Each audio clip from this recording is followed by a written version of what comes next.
vamos a estar en comunicación vía online con Gustavo Fulco. Él es magíster especialista en comunicación y discapacidad, presidente de la Red Argentina de Investigación y Formación en Discapacidad y autor del libro El lenguaje de la convivencia. Te agradezco, Gus, sé que estás del otro lado, te agradezco por la espera y por estar junto a nosotros para hablar un poco de inteligencia artificial y discapacidad, que es un tema que creo que hoy envuelve a todos los ámbitos y también a este sector. Muy bienvenido, te saludan Germán, Eduardo, Aníbal y yo, Sole. Avísame si nos estás escuchando. Los escucho perfecto. Hola Sole, hola a toda la mesa, muchas gracias. Buenas tardes. ¿Cómo va? Bueno, la primera consulta que te quiero hacer es ¿cómo se entrelazan hoy en día la inteligencia artificial con la discapacidad? Bien, Sole, a ver, en definitiva todo el mundo pareciera ser que está hablando de discapacidad, pero te voy a tener que dar una noticia, el 70% del mundo no lo utiliza, ¿sí? En la actualidad hay un 30% que lo utiliza, y de ese 30%, según se estipula, un 20% la utiliza de forma similar a lo que veníamos utilizando como en el buscador Chrome o el que utilicemos. O sea, que desperdicia las capacidades de la inteligencia artificial.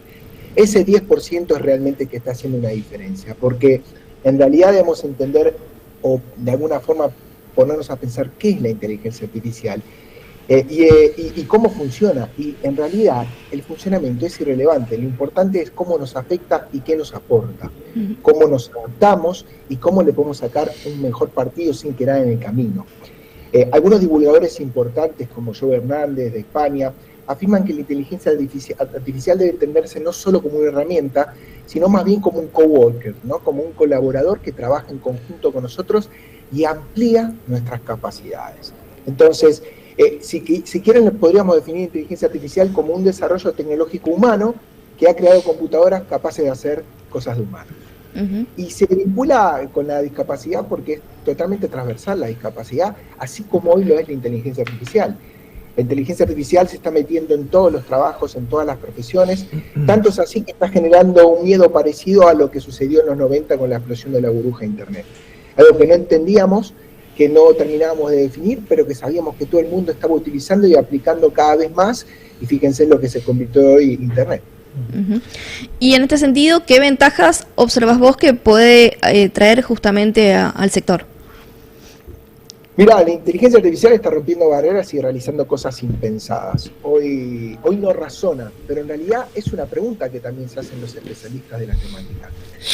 Porque cada vez realiza mejor sus acciones, cada vez es más rápida, entonces, ¿cómo sabemos si no está razonando? En realidad, a ciencia cierta no lo sabemos. Hinton, que es un pensador, uno de los padres de la inteligencia artificial, dice, si la IA hace algo parecido a lo que hacemos nosotros, podemos ponerle el nombre que querramos, pero en realidad yo lo llamaría razonamiento. Entonces, realmente es completamente transversal y debemos de entender, además de la inteligencia artificial, que lo podemos utilizar desde lo cotidiano como un uso útil que realmente amplía las capacidades también de las personas con discapacidad. Pero, por ejemplo, alguna persona con discapacidad cognitiva o una persona ciega puede mandar mails o mensajes para usar, al usar su asistente de voz, y que ese asistente de voz transcriba el mensaje e incluso puede decirle por dónde mandarlo, cuándo mandarlo o cómo mandarlo, ¿no? Con qué formato. Si estamos también realizando un trabajo con inteligencia artificial, podemos dejarlo momentáneamente y hacer que de forma oral él nos recuerde en una agenda dónde nos habíamos quedado con ese trabajo y cuáles eran los procesos siguientes, como si fuera un asistente al lado nuestro las 24 horas. También si somos personas con dificultad para leer o con capacidades disminuidas de visión o ciegos, la IA puede leer los mails, mensajes por nosotros, resumirnos un texto, un PDF y poder de alguna forma también transformarlo o aún así mejorarlo, ¿no? Y realmente mejora nuestras capacidades. Podemos hablar y pensar con la IA y hacer un ida y vuelta en cuanto a tengo que tener una entrevista laboral.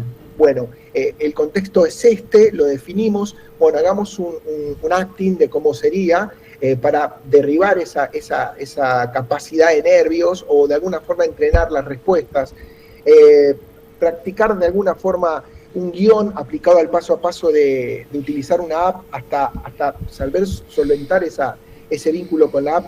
Hoy tenemos un montón de inteligencias artificiales, pero no sabemos cómo usarlas. Entonces, la misma inteligencia artificial nos puede crear un paso a paso para decirnos cómo usarla de mejor manera a esa inteligencia artificial o a otra que querramos usar.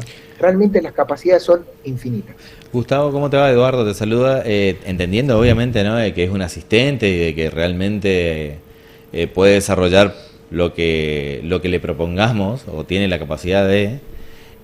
vos hablabas justamente, ¿no?, de decir ahora justamente de que por ahí lo que lo que no estábamos conectando por ahí más que nada era en qué aplicar, ¿no? Y tanto conocimiento, ¿no? Y tanta oportunidad de automatizaciones y demás. Y bueno, pero justamente eso por ahí, preguntarte cómo vincular como para romper barreras laborales, ¿no? Y empezar a pensar que este asistente o nos ayude a pensar al desarrollar justamente a derribar esas barreras laborales en función de alguna discapacidad que tengamos, teniendo, ¿no?, en cuenta justamente el segmento que estamos hablando, ¿no? Es una muy buena pregunta. Mira, hay mucho, como diríamos acá en Argentina, zaraza, desde algunos artículos, desde cosas que encontramos en internet, como también hay muchas cosas interesantes. Lo que hay que hacer primero es perder el miedo a hablar de inteligencia artificial o a vincularse con inteligencia artificial, como así también hay que perder el miedo a hablar de discapacidad y dejar de considerar los temas ajenos o tabúes. La discapacidad y la inteligencia artificial nos atraviesan por todos lados.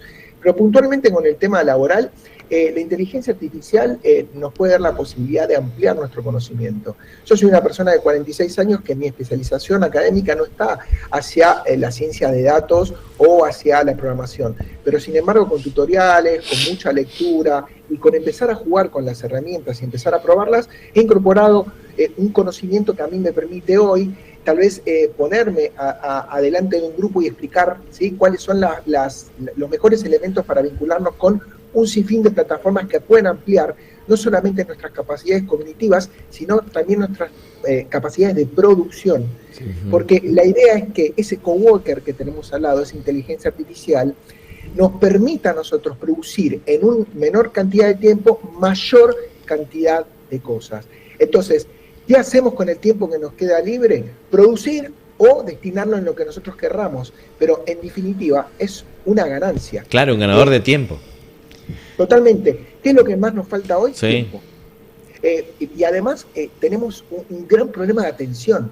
Hay una carencia de atención por la gran cantidad de estímulos que tenemos constantemente. Esa cantidad de estímulos de pantallas que nos atraviesan y que nos hacen de repente estar 6 horas, que es el promedio por día de nuestros infantes o de la juventud, en redes sociales o en plataformas. Entonces imagínate, 6 de 24 horas estamos atravesados por pantallas. Entonces, ¿qué hacemos con esa falta de tiempo? Bueno, optimizarlo a través de inteligencia artificial también nos permita poder mejorar nuestras capacidades de producción. Gustavo, en este sentido también quiero preguntarte, porque algo que me encuentro muy cotidianamente en diferentes sectores es quizás una resistencia a incluir a personas con discapacidad y el argumento que a veces dan es, bueno, pero nos faltan herramientas no todas las herramientas son accesibles. Entonces, bueno, es como que esa es digamos, el motivo que te dan para no incluir.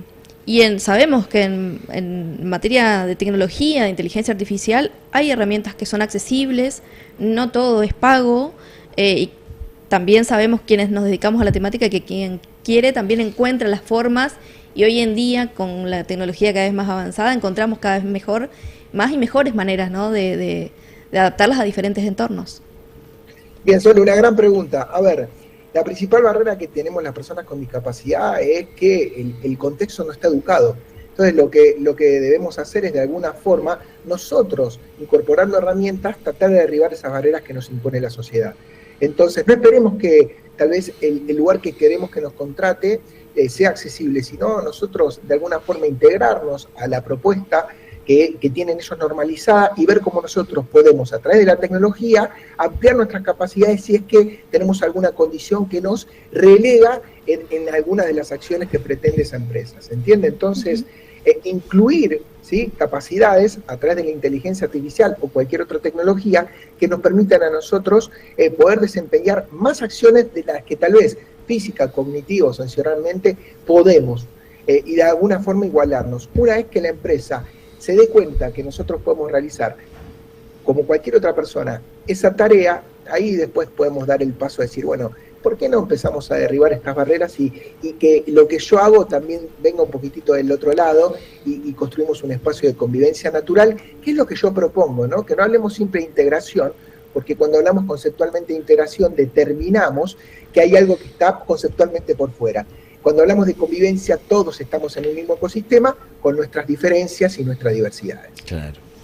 Me parece que diste el cierre, porque mi siguiente pregunta iba a eso. Yo siempre que te escucho que vos pasás pasar de hablar de inclusión para empezar a poner en práctica y hablar más de convivencia, pero sobre todo ponerla en práctica en la vida cotidiana. Así que bueno, te agradezco por la comunicación. Y bueno, estamos siempre en contacto, a disposición para lo que podamos ser útil también desde este lugar. Muchísimas gracias. Chicos, gracias por la invitación y felicitarlos por la hermosa provincia que tienen. Un abrazo grande a todos. Gracias. Te esperamos siempre acá del Ara Turismo, así que bienvenido.